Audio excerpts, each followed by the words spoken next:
করিস না। এভাবে আর কতদিন অন্ন ধ্বংস করবি? আমি তো চেষ্টা করতেছি মা, এত কষ্ট করে লেখাপড়া করার পরও বেকার থাকতে হচ্ছে।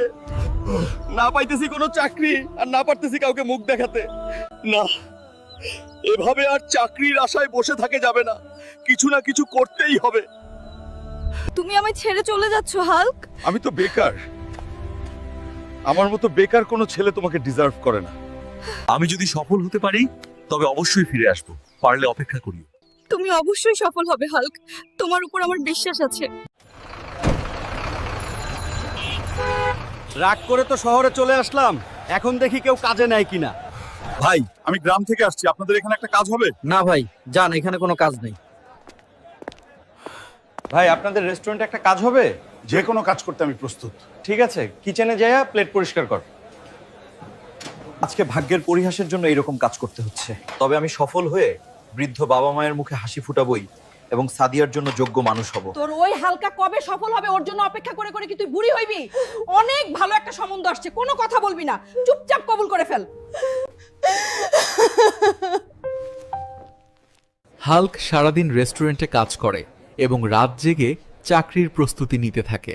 রেস্টুরেন্টে কাজ করে ইনকাম করা কিছু টাকা সে বৃদ্ধ বাবা মায়ের কাছে পাঠায়।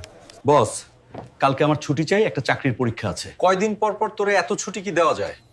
পরশু, তাহলে ওভারটাইম করতে হবে। ঠিক আছে বস। হাল্ক দেশের সবচেয়ে কঠিন পরীক্ষায় অংশগ্রহণ করে এবং কিছুদিন পর ফলাফল প্রকাশ পায়। আম্মা, তোমার ছেলে এখন অনেক বড় সরকারি অফিসার, সবাই তোমার ছেলেরে দেখলে স্যালুট করবে। এভাবে 2 বছর কেটে যায়। হাল্ক এখন একজন বড় সরকারি কর্মকর্তা। Driver, Yes, sir. তুমি গাড়ি রেডি করো, আমি গ্রামে যাব। Okay, sir.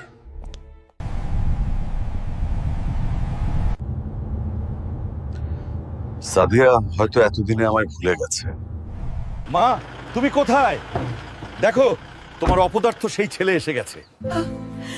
এতদিন পর আসলি বাজান। এবার তোর বিয়েটা তাহলে হয়ে যাক। সাদিয়ার কি খবর মা?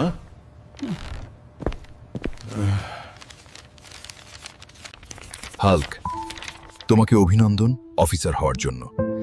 আমি জানতাম তুমি ঠিক পারবে। আমি তোমার অপেক্ষায় ছিলাম, কিন্তু আমার বাসায় জোর করে আমায় বিয়ে দিয়ে দেয়। তুমি আমায় ভুলে যেও। এজন্য সাদিয়া রাগ করে দুনিয়া ছেড়ে চলে গেছে। না না, এ হতে পারে না। আমি বিশ্বাস করি না, আমি বিশ্বাস করি না।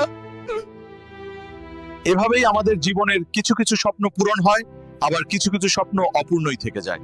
ভিডিওটি